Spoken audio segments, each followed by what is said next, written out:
La lecture de presse du jour sur Alliance 92. Pour ce 27 décembre 2013 de la lecture de presse, eh bien, reflet tout de suite.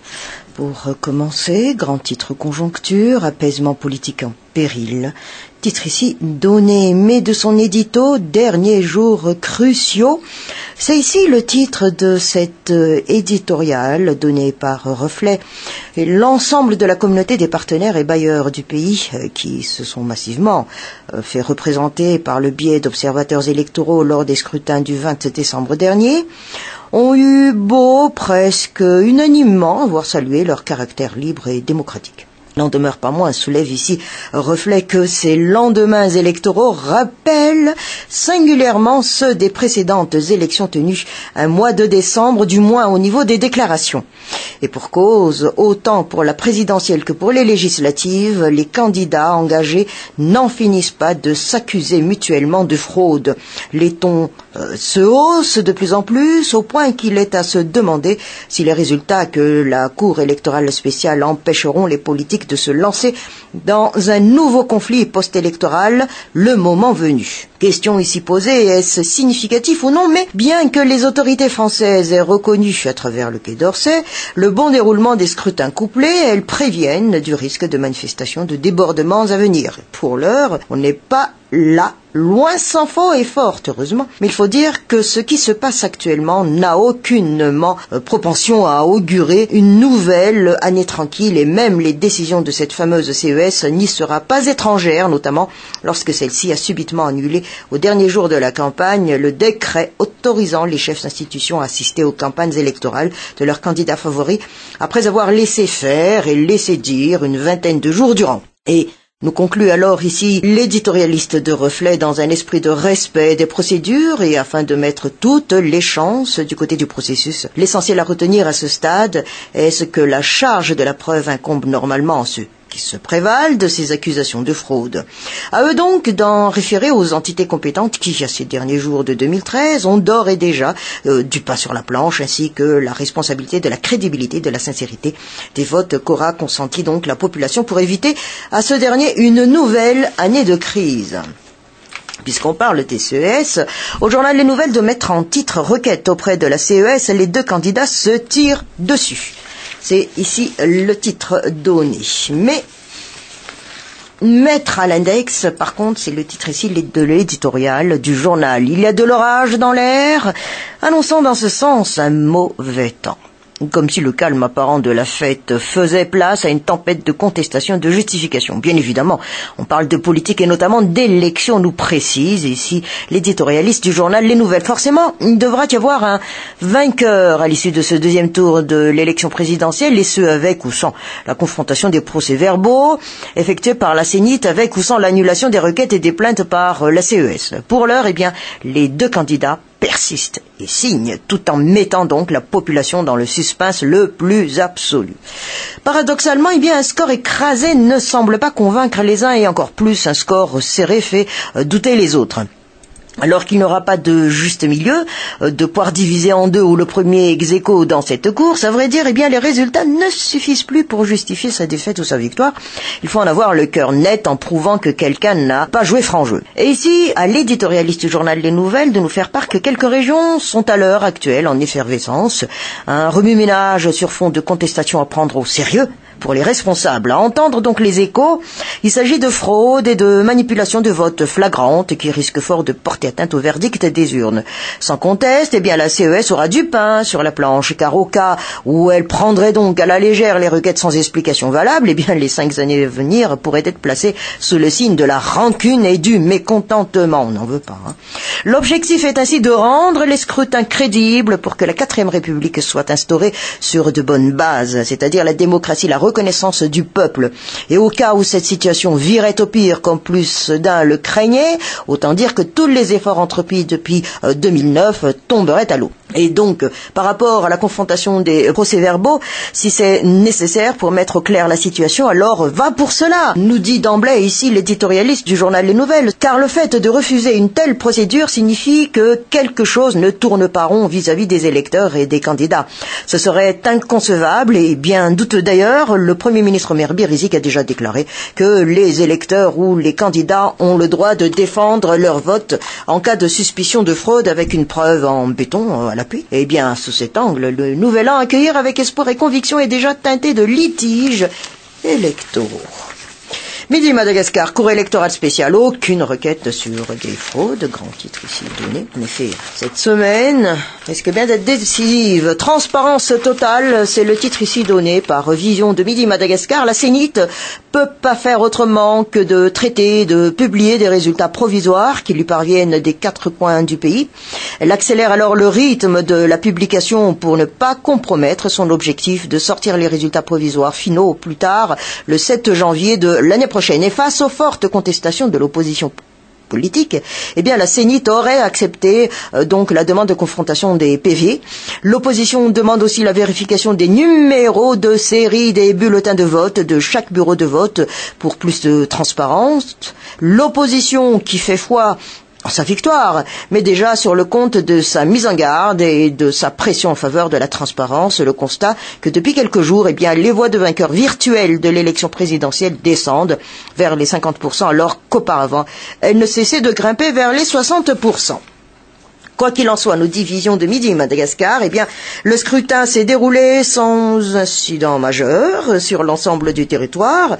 Tous les observateurs internationaux en ont fait le constat. Ils ont émis dans leur déclaration préliminaire donc l'inexistence de fraude dans les bureaux de vote observés et ont regagné donc leur pays respectif avec un sentiment d'optimisme sur la suite des événements. Mais par quoi les observateurs ont-ils été aveuglés pour ne pas s'apercevoir, comme l'opposition politique, que des fraudes massives bien organisées se sont produites lors de ce scrutin du 20 décembre qui s'est déroulé dans le calme? C'est la question ici posée par Vision de Midi Madagascar. L'opposition a intérêt à produire le plus rapidement possible les preuves de ce qu'elle avance pour ne pas recevoir alors le discrédit définitif de la communauté internationale. Et les rumeurs de fraude sont maintenant partout, nous dit ici Vision de Midi Madagascar. Et il n'y a pas que la transparence totale qui pourra sortir le pays de la situation de grande suspicion actuelle, nous conclut cet article de Vision de Midi Madagascar. Courrier de Madagascar, fanoerana izay ho voka-pifidianana, isakana ny fanakortana ny ambalambahoaka, contentieux électoraux, retour de Brian Carin, l'expert de Ravalman, les deux grands titres ici fournis par Courrier de Madagascar. D'un éditorial à un autre, flagrant déni, point d'interrogation, c'est celui par contre de Courrier de Madagascar. Le traitement des contentieux électoraux constitue cette fois-ci de grands défis, voire même de preuves pour savoir si notre CES, organe responsable en la matière, est réellement compétente et qualifiée ou non. En effet, les élections du 20 décembre 2013, aussi bien le second tour de la présidentielle que les législatives, font l'objet de litiges sur lesquels, eh bien, la CES devra trancher en toute impartialité. Eh bien, suivant les textes en vigueur, nous dit ici Courrier de Madagascar, la CES a le devoir d'accueillir les plaintes et de traiter tout ce qui est lié aux contentieux électoraux avant de valider ou non les résultats provisoires des élections qui lui ont été transmis par la CENIT. Donc, pourtant, soulève ici Courrier de Madagascar, grande fut la stupeur de la majorité des observateurs ayant lu les propos du président de la CES lors d'une interview qu'il a accordée donc à un des quotidiens de la capitale. C'était hier, et dans cette interview, en effet, le président de la CES affirme qu'il ne s'en tiendrait exclusivement qu'aux résultats provisoires publiés par la CENIT dans l'examen des contestations liées au second tour du scrutin présidentiel et des législatives. De la part d'un juge et d'un chef de juridiction comme lui de surcroît, nous dit ici Courrier de Madagascar, il s'agit ici d'un acte de forfaiture qui contribue à l'avènement d'un déni de justice, car la CES devint ainsi sans objet et la Cour, quoique juridiction, se contente donc ici de ne constater et de ne valider qu'une décision administrative. Ce qui représente de la part d'un juge le refus de rendre une décision juridictionnelle. À plusieurs reprises, nous fait encore savoir ici Courrier de Madagascar, la CES a toujours fait l'objet de vives critiques dans son impartialité, pour ne citer que lors du premier tour donc du scrutin présidentiel. Et récemment, elle a encore réagi tardivement en ce qui concerne le décret controversé, rappelons-le, du 6 août 2013. Et en revenant dans cette interview, le président de la CES dit déjà donc non dans sa tête avant même de se prononcer en tant que juge. C'est donc une surprise en termes de droit qu'un magistrat se contente ici de ne se comporter qu'en un chef administratif et non en juge digne de ce nom qui a le devoir de rendre une décision administrative. Fin de citation. de justice. Mais nous fait encore savoir Courrier de Madagascar, et à travers plusieurs questions ici posées, eh bien, entre autres, quel est donc l'intérêt d'avoir créé la CES? Quel est l'intérêt d'avoir une CES qui n'a aucunement sa capacité de juger? Et qu'en est-il de l'intégrité de vote des électeurs? Des questions sont posées ici. Eh bien, cette déclaration du président de la CES risque à nouveau de créer des troubles dans ce processus qui est déjà particulièrement délicat. D'ailleurs, le comité juridique du candidat Jean-Louis Robinson, dirigé par Mamra Dilfé, n'a pas tardé à agir face à cette déclaration du président de la CES en le qualifiant de partisan entre guillemets envers le pouvoir en place. Eh bien, dans sa conclusion, à l'éditorialiste Courrier de Madagascar de nous faire part, attention au flagrant délit de déni de justice. Madagascar Matin. Contestation des jusqu'au-boutistes menace d'une superposition d'une autre crise. C'est ici le titre donné. Climat délétère post-électoral, contestation avant parution des résultats. Un des articles en page 3 du journal Madagascar Matin. Eh bien, l'expérience renseigne sur une constante. Les candidats aux élections encaissent mal une défaite et tentent de flétrir la crédibilité que l'on doit s'accorder aux résultats en les accusant d'être entachés de fraude effectuée lors du dépouillement ou au cours de la transmission des PV. Ce procédé, nous dit ici Madagascar Matin, constitue une des méthodes pour semer le doute dans l'opinion. C'est l'entreprise à laquelle nombreux candidats dont la défaite est annoncée consacrent leur dernière force. Il suffit de revenir donc au nombre de candidats dans certaines circonscriptions pour deviner donc le volume des contestations dont certaines vont faire ou ont déjà fait l'objet de requêtes auprès de la CES. Et les initiatives et déclarations pour de tels propos produisent un climat tendu. À entendre les discours incendiaires que tiennent certains et le ton vindicatif sur lesquels on les débite, on ne peut que craindre le pire en termes proches, nous dit ici Madagascar Matin. Mais une question est ici posée aussi par Madagascar Matin. On parle des menaces d'une nouvelle crise. L'une va-t-elle prendre le relais de l'autre et de quelle manière? C'est quel risque de fondre l'une dans l'autre et tout le monde reconnaît qu'un tel schéma n'annonce rien de bon. Deux en une, la crise va redoubler de violence. Une partie de la population se prépare à un éclatement brutal à tout moment. Et dans les foules qui piétinent sur les marchés, dans celles qui prennent d'assaut magasins, supermarchés, grandes surfaces, on fait difficilement la différence entre ceux qui font des courses pour les fêtes et ceux qui, prudents, anticipent sur les événements et commencent à amasser des provisions par crainte d'une rupture d'approvisionnement des produits de première nécessité. Rien ne permet encore d'annoncer le pire, mais se lève comme un vent de panique qui risque de provoquer une pénurie artificielle. Eh bien, comme ils n'ont cure de cette menace de psychose, les contestataires, au contraire, semblent vouloir mettre davantage encore la pression pour mettre à profit cette instabilité. Et dans la pratique, le jumelage des deux élections porte la graine de jumeler et de multiplier X fois donc la violence que peuvent manifester les contestations. Le décalage voulu pour rendre publics les résultats des législatives n'a apporté la sérénité recherchée. Au contraire, nous dit encore ici Madagascar Matin, ce répit donne vigueur à toutes les rumeurs et à tous les soupçons. L'Express de Madagascar présidentielle, la messe est presque dite, grand titre ici donné, mais de son éditorial, eh bien, bonne ânerie. C'est le titre ici donné par l'éditorialiste de l'Express de Madagascar. De quoi demain sera-t-il fait? Question posée. Autant on a pu fêter Noël qu'un cas, autant on a des raisons de craindre le pire pour la nouvelle année 2014. On croyait que le dernier Noël de Razuel avait eu lieu en 2012, mais il est toujours là, contraint de trouver de quoi remettre aux enfants du personnel de la présidence à la place du Père Noël, condamné à des travaux forcés à perpétuer à travers la planète. À ce rythme, soulève ici l'éditorialiste de l'Express de Madagascar, on risque encore de le retrouver à la cérémonie de présentation de vœux à Yavlou en janvier. Et si c'était le cas, on ne pourrait pas lui en vouloir. Ce serait un cas de force majeure, étant donné que c'est la situation qui l'aura contraint à s'incruster au pouvoir. Et il y a des fortes chances qu'il en soit ainsi avec les manipulations faites autour des résultats de l'élection présidentielle, orchestrées dans le but de rejeter le verdict des instances de la gestion électorale dans lesquelles toutes les parties concernées sont représentées.